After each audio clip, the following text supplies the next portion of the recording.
if Rookie's going to get his hands up, never mind, things like the Akali, where you can have this big carry performance. But I mean, I don't blame anyone who watched that FPX series from going, Rookie, you ain't touching this Akali ever again.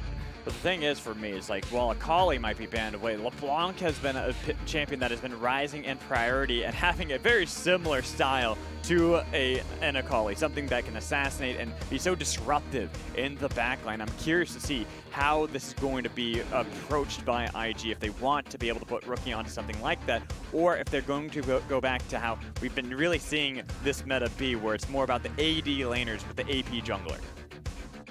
Yeah, a lot of those like big picks open though. You can see the Nocturne already taken over, Viego available, Gwen available as well, and even the likes of those Karmas that we've been seeing banned away consistently against our top teams are still up and available. So I think a lot here on IG's side to consider about how they want to try and play out this draft phase with so many of these power picks up and available.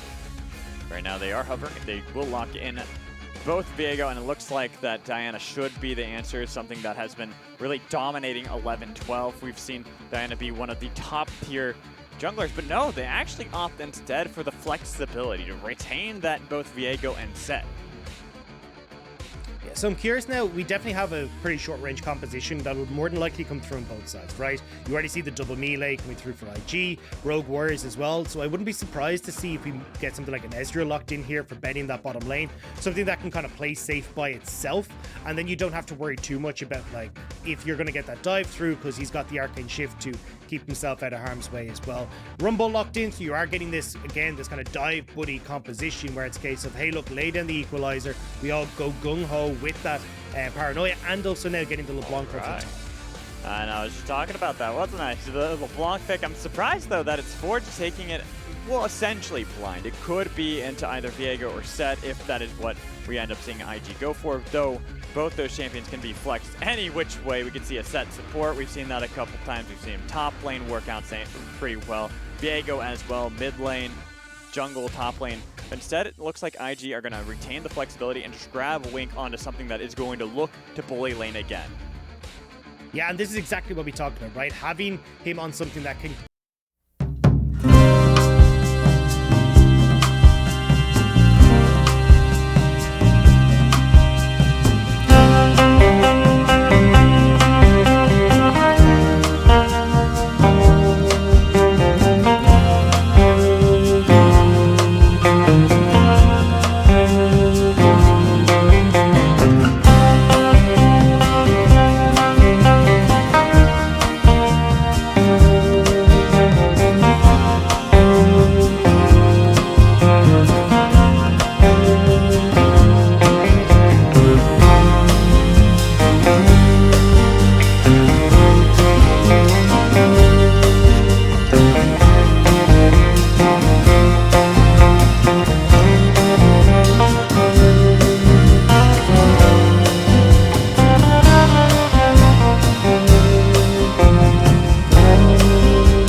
super nice just for point and click CC, right? If you're in Aphelios, the worst thing you can imagine is trying to play safe behind someone, suddenly a depth charge gets blocked on top of you. Now you've got Rookie coming in with the Heartbreaker, Shun coming in with that Nightfall or the Moonfall even as well. Like, it's a very difficult time to try and get away from a lot of what IG are doing if you're not able to kite back and try and use the guns that Aphelios has available. So I think for Betty, he'll definitely need to be trying to avoid Lucas when it comes towards these engagements. But on Rogue Warrior side, we've kind of got a bit of a mixed bag, right? You've got two champions that kind of become the dive components of this comp, where LeBlanc, Nocturne looking for those flanks, trying to get aggressive on towards the likes of Wink on this Kalista in the back line. And then you've got the rest of follow-through damage, that later game scaling coming through from the Aphelios for the likes of Nani, for Shun, who are going to be trying to dive the back line of Rogue Warriors. Exactly, and who knows how easy it's going to be for the side of IG to actually be able to stick onto Betty with a Thresh on the other side. As long as Chuchu is in a great position, that's one of the reasons why Aphelios Thresh has been this powerful bot lane, just for the reposition tool that Thresh provides to the mobility that Aphelios has built into his kit. And he's going to have to be on point as well, because as we said, like an aggressive bot lane, especially when you hit 6 for the Kalista Nautilus, depth charge, Fate's Call, so much engage, and then you just pair the most CC in the game on Nautilus with that, it becomes really, really hard to deal with. So I think especially when we're talking about, hey, look, we want to see IG trying to put a little bit more resources in towards that bottom lane, I think this is the perfect composition to do so, right? Set perfectly fine to go for this play in the top side, just keep himself as that weak side top laner, and have Shun, especially when he hits 6, play towards Rookie, play towards that bottom lane, utilize the fact that you can set this Aphelios behind and make him essentially negligible when it gets towards those mid to late game fights. But that's going to be the thing, whether they can actually accomplish the deed or not. Diving onto the Rift, it is week 5, day 1, first series to kick off our halfway point through the summer split. Rogue Warriors and Invictus Gaming will battle it out. Yeah, I'm excited to see what this new look for Rogue Warriors is actually going to look like, because ZDZ or ZDZ, this is going to be really hard for me to say.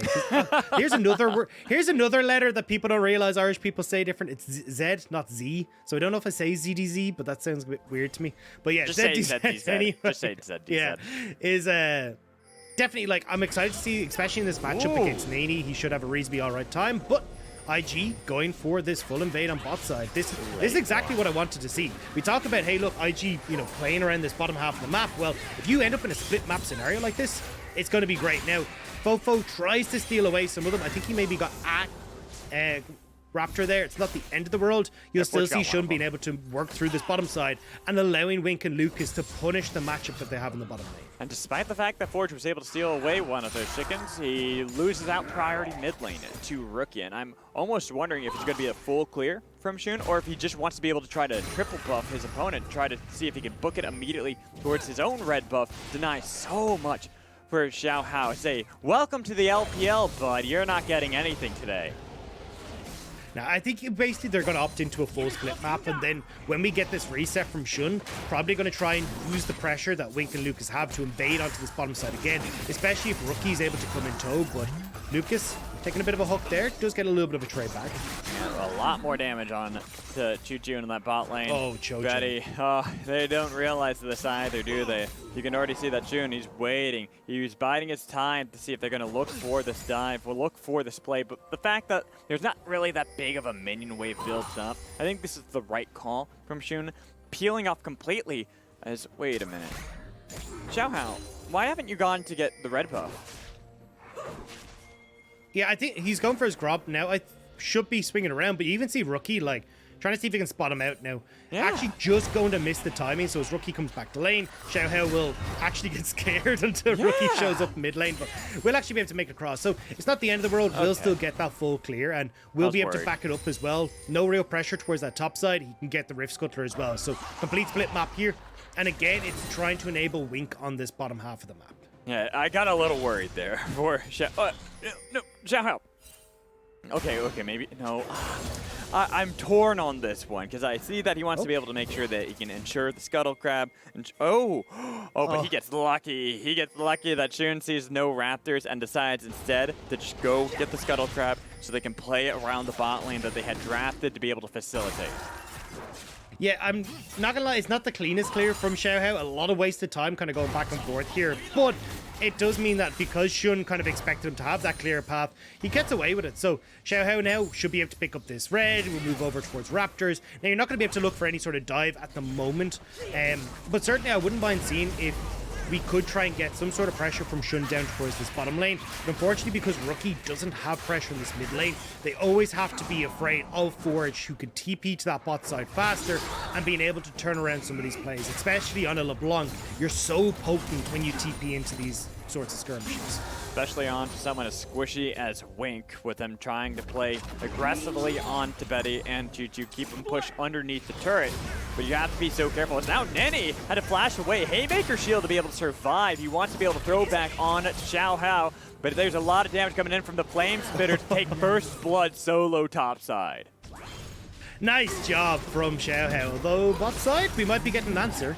Might be able to get Shun going for the side. There's the early heal from Betty and Choo-Choo trying to see if they can thwart the potential dive from IG. It will be enough to dissuade them, so no answer going to be successful for IG just yet.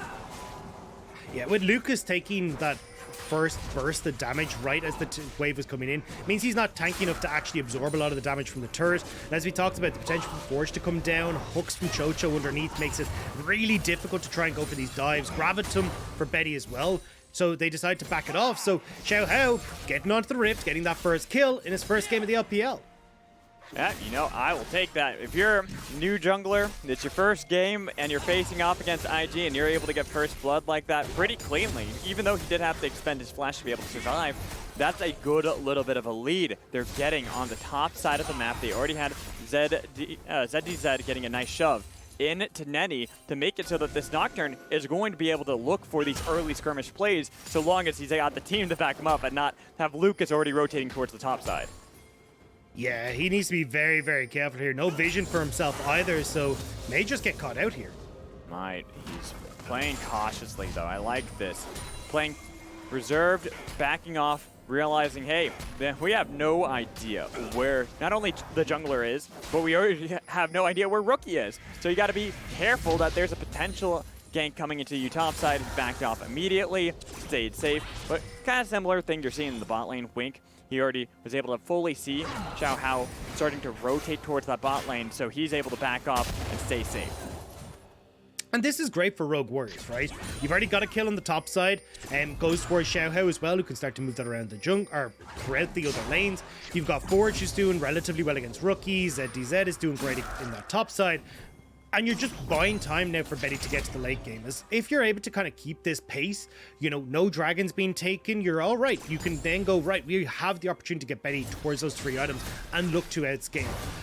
Whereas when you look at IG, they're the ones who certainly towards bottom lane are on a bit more of a timer, but do have their own options with the scaling, thanks to Rookie and also towards Shun, who can have that assassination potential towards Betty in the backline. Ooh, yeah, we just hovered down to the bot lane, and Wink is incredibly low, and you can already see that Xiaohao is trying to see if they can threaten a dive with that nice control ward. Here's going to be the TP Paranoia attempted play, getting both flash and heal out of Wink immediately. It's already going to be burned, and now they're going to try to see if they can at least get something. They're already peeling back, might be able to immediately turn for the objective with some plates. Yeah, it looks like we're going to have a trade of plates on that top side for that play as well. So a lot invested by Rogue Warriors, but unfortunately not able to get much from it. So now IG answer back. They're also in a position on this top side for the likes of the Rift Herald, unless Betty and Cho-Cho start to recall and move their way up towards that. But again, like, I'm kind of happy here as Rogue Warriors, right? Although they invested a lot, you are getting plates on towards Bet. You are getting this dragon for yourselves as well, and that gold is going to pay dividends come the later points of the game. I'd rather they play proactively than standing by idly and letting the game end without any sort of fight at all. This is great to see from them. I was expecting maybe that they'd be a little too passive and they'd be a little too timid to actually try to go for these plays immediately, especially for the first time top laner and first time jungler for Rogue Warriors, but they're looking for these plays. They're looking to see if they can exert some control over IG, especially into the bot lane that we had highlighted as being one of the spots that IG have started to put a lot more resources in to try to make sure that they're going to be able to bully in the mid game. Well, we wanted to see it, right? But so far, we haven't really got much. Shun did try and go for this split map play, but wasn't quite able to make it work out, where Wink and Lucas got this major advantage. They try and go for the dive, but not able to make that work either. So it kind of feels like a lot of the time that's been placed into the spot side hasn't actually worked out for them thus far. And it's not even like IG have been able to find these early skirmishes down towards the bottom side of the map either, where they could look to use the priority that Wink and Lucas have. Instead, it's Rogue Warriors that are making play, forcing Wink and Lucas back, and they're the ones coming out with the Dragon as well. So a lot of the plays that IG could look to make around this strong bot side aren't actually being, are just being pushed by the wayside. Yeah, they're not being proactive compared to how RW are. They're just the ones that are being far more proactive, looking for these plays. But the only problem is you can see how that's kind of translating into the gold. Despite the fact that we've seen a nice early kill coming in from Xiao Hao, they were able to even try to threaten the dive, get both summoners out of Wink. They're starting to slowly find themselves in a deficit against some of the members on IG's side, especially when you look at the comparison between junglers.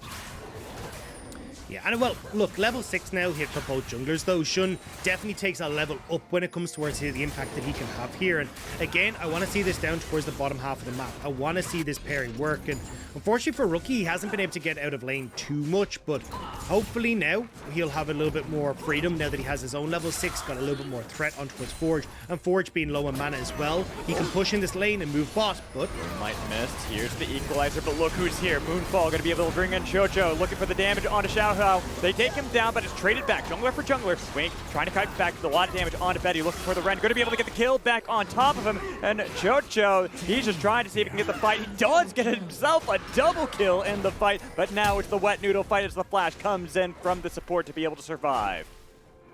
But that's exactly what we wanted to see out from IG. Managing to turn around that gank from Rogue Warriors. You get a kill for Shun, you get a kill for Wink as well. You can even see the first the proto belt picked up for Shun as well in that jungle. So phenomenal that IG were able to get a little bit back on the board and get themselves back to gold even. And you can see it's Rogue Warriors to try to start off. Betty goes a little bit wide with the Moonlight Vigil, but Shun's here perfectly to set this up. Gets that Moonfall on towards 2, then manages to get the kill on towards Xiao Hao. Costs his life, but it does set up then for Wink to follow through. Although, you know, Chocho, too strong on the Thresh. He finishes off the Callista as well. He gets a nice old bop there with the chain. And we even got to see, there's on the little camera feed, that there was a solo kill, I believe, for Nenny over ZDZ. Yeah. Pretty much flexing that the top lane, it might have been won out early by the early shove of a Nocturne, but said eventually, this champion is a bit ridiculous. Well, he's about to get even more ridiculous, right? Because Shun's going to plonk this Rift Tower up on top side. You've already got those 3 plates that are done. Rookie up here to support and kind of steal away a bit of the gold as well. So already we've got Nenny kind of opening up on towards the map. Means that you're going to be able to utilize him towards like potential plays in mid. Even if you want to try and open him up towards Dragon, that's in a minute as well. Like, you have a lot of advantages here for IG now that they can look to try and play through. Especially at this moment in time where we are hitting those one-item spikes for a lot of these champions where IG will be stronger. We get to take a quick little replay, get to see that 1v1 duel. Yeah, so usually Nocturne's actually pretty alright in this matchup because you can use the spell shield to stop the haymaker damage. But you can see there, just when he has the ultimate, Nani's just far too strong. ZDZ isn't able to do anything, and he will end up falling. Now IG moving into position for the Dragon. You've got TP coming in from Rookie towards that mid lane. Nani has a TP of his own, and ZDZ doesn't. So in theory, this should be an Invictus Gaming Dragon that they can pick up without much force. At least if they're playing it to their advantage and playing with those timers wisely. You can see that Shun is hovering around the bottom half of the map, but Forge is also threatening to try to be able to be the first one to rotate and get into the backline. You had talked about that before. That is going to be the powerful thing here for Rogue Warriors if Forge can TP in behind and catch Invictus a little too far out.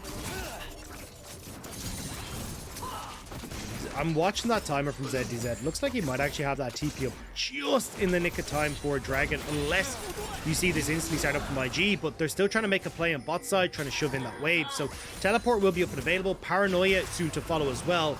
But it looks like Rogue Warriors may not want to try and contest this now. They're going to get the resets coming in instead. So first Dragon for IG of the game. But again, we kind of talk about, hey, look, if you're looking at these Dragons as a point of contention, Rogue Warriors having that first one, now only the the answered by IG, we're looking much later in the game before that Dragon becomes a major factor Rogue Warriors have to worry about. And Betty should have his 3 items, that Infinity Edge, the Ruinous Hurricane, the Kraken Slayer picked up. And once he's got that, he is going to be a powerhouse for the team that they can fall back onto and make sure they can keep him alive. The only problem I'm going to have with Rogue Warriors is how they play around these upcoming fights that are soon to ensue. Because if you have a good position from Nenny to be able to jump right on top of him, drag him back in the rest of Invictus, there goes all your damage that you put so much time and resources to make sure that he is doing fine in a difficult lane against Wink. Yeah, I think it's a little bit of a weird one here, because I feel like for Nani, I actually want to see Nani using that ult defensively here to keep Wink alive, specifically trying to see if he can pull Forge out of these engagements. I think when you got Rookie and Shun who can play so aggressive towards that back line and play this assassination game with the Moonfall Heartbreaker combo, I think Nani just needs to keep Wink safe and keep that consistent damage there. We might actually get to see it here, though, as Rookie's on the flank. Look at that equalizer, trying to split him apart, trying to see if they can dive into the back line. Going to be the Moonfall onto 2 members, getting a little bit of damage with the Moonlight coming in from the other side. They get the kill onto Lucas, but now they're trying to be able to get away. You just cannot escape from Nenny. He was able to jump on top of him. ZDZ, he's so low. One more punch is all it's going to take so they can steal away his soul. Look to be able to get the stun on top of Forge, trying to be able to survive with the turret to help him back up. Rookie will be able to scare away the mid laner of Rogue Warriors as the Rift Herald is taken by the rest of the members. Yeah, and you can see this is not a fun game to be an AD carry. Both of them blown up instantly. And it's up to the rest of the team to actually brawl it out. So IG, though, will be the ones that come out on top. We talked about it. Their composition comes online off these 1 items. This is when they are stronger. And you can see in that fight, IG, they just take it completely. And we're going to get a replay here. We're talking about, hey, look, let's maybe try and keep the AD carry safe, but Forge manages to get on towards Wink, and on the back line, Nani's able to get directly on towards Betty. So both AD carries taken out of the equation insanely quickly, and then it comes down to, okay, Shun is much stronger right now. You've also got the double kill that's coming through from Rookie, who is tearing people apart with this Heartbreaker, and with the amount of like burst damage that comes through, it's very easy for him to get these resets, full access to a new rotation of cooldowns, burst someone down, rinse and repeat, and work his way steadily through these fights. He's just going to get scarier and scarier as the game continues as well. That's the problem with having Viego on the other side. You always have to deal with the fact that if you don't shut him down, eventually he just gets completely out of control and feeds off the gold that you yourself have had. Yeah, and you can see it already, right? Divine Sunder picked up, he'll be working towards that Sterix incredibly quickly, and he just becomes so tanky, so much damage to come out from this champion as well, so he's already going to be a little bit scary coming into this game. Now, IG, we're starting to see them swap things up a little bit, right? Terror gone in top side, they're going to swap Nani, but Rookie is going to try and play off in that top side of the map as Wink and Lucas take care of mid. Now, this is where it's like, it's fine just because of how far Nani is ahead. IG like playing towards the strengths, but they will need to try and find some way of collapsing both Nani and Rookie simultaneously towards this mid lane to force Rogue Warriors off that tower and finish that low health mid lane turret. Well, I feel like they're actually in a great position to do so. They got the benefit of having it be a cloud rift, so they get extra movement speed in those jungles, and you can already see that Nenny taking down that tier 1 in the bot lane, more gold for the set to keep this massive lead over ZDZ to make it so this Nocturne is essentially a non-issue at the moment. Oh, Betty, I saw Rookie moving down, and Nani's looking. Oh, shoot! Just looking to see if he can solo style him, gets a shield to survive, but man, that was so much damage onto Betty just from Shun alone. And you can see the panic response from Rogue Warriors as well. Instant TP from Forge is like, we need to just slap a plaster over it, stop the stinking ship. But, you know, IG had already backed off. It doesn't matter. So now IG, with this Rift Herald, are going to start getting this pressure in towards the mid lane. Again, Nani pressuring here in the side, Rookie pressuring in that top lane, and you're getting this double charge. A big win for IG ahead of this Dragon again in 30 seconds time. Exactly. This is great from IG to make sure to utilize their strengths and punish Rogue Warriors and punish Betty especially. He needs to always be on the Rift and needs to be able to stay so far away from these members that so easily can dive on top of him that if he gets forced out of the Rift like we saw just there, it doesn't matter if you get the kill or not. The damage is gone for Rogue Warriors. Chocho? You're He's okay? fine. He's all right, fine. all right. He He'll had step out. Xiao He's Hao. okay. I'd have been surprised if he died there. I mean, I've also seen some weirder things happen here in the LPL, but I feel like the bigger statement is the fact that with Xiao Hao being spotted out on the top half of the map, trying to steal away the red, they're trading it for a dragon, even if it's only a cloud dragon. Not really what I consider a huge win, unless you can get this pick onto Rookie. Now he's backing off. I do like what Rogue Warriors are doing, though, right? They're like, look, we're not going to be able to fight. We know we're not as strong as IG right now. So instead, let's trade this for map pressure. Get all this vision on that top side. Allow Forge to get this tier 1. And now again, it's like, okay, we got a bit more gold in towards this LeBlanc, who can threaten Wink in these team fights, can threaten Shun as well. And as well, we can now start to move Forge around the map. Play off of this LeBlanc, who's already working towards our second item. Try and get this mid lane structure down, try and get this bot lane tower as well, and try and answer for some of the pressure that IG are exuding. I feel like that's going to be a big strength for Rogue Warriors, is how Forge is able to find these flanks. Whenever I see LeBlanc and I see someone, a team that's actually fairly squishy as IG is, you have that ability to immediately take one member out of a fight so long as you're playing this one immaculately. For Rogue Warriors, they're not down and out that badly in this game. It's about 4,000 they find themselves behind, but that is not by any means insurmountable. Yeah, and I certainly think for... Ooh, hang on. Okay, Forge, I talked about Forge finding the right plays, angle. You gotta find the right angle, my friend, first. Yeah. It's not that one. That was not into Nautilus. Sure, we saw the other day. It was an acute angle.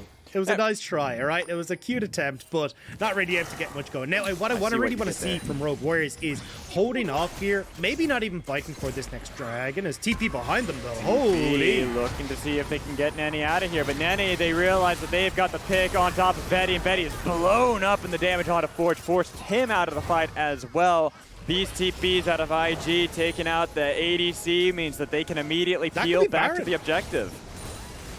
I mean, this is 20 minutes. They could just go straight towards it. They have a heap of damage, but they're already baiting. Who needs to go for the Baron when he can have the fight instead, especially underneath the tier 2, the damage onto Xiao Hao. He's still alive, but look at the shield in from Nenny so they can take down the jungler. ZDZ going to be able to get away, even with Rookie stealing away the soul. Who needs the Baron when you have the fight won so easily? Yeah, now Rogue Warriors taking so incredibly low that you can see IG with the jungler gone from Rogue Warriors are going to peel over. Rookie can teleport back into this play. And as for Rogue Warriors, this is a disaster.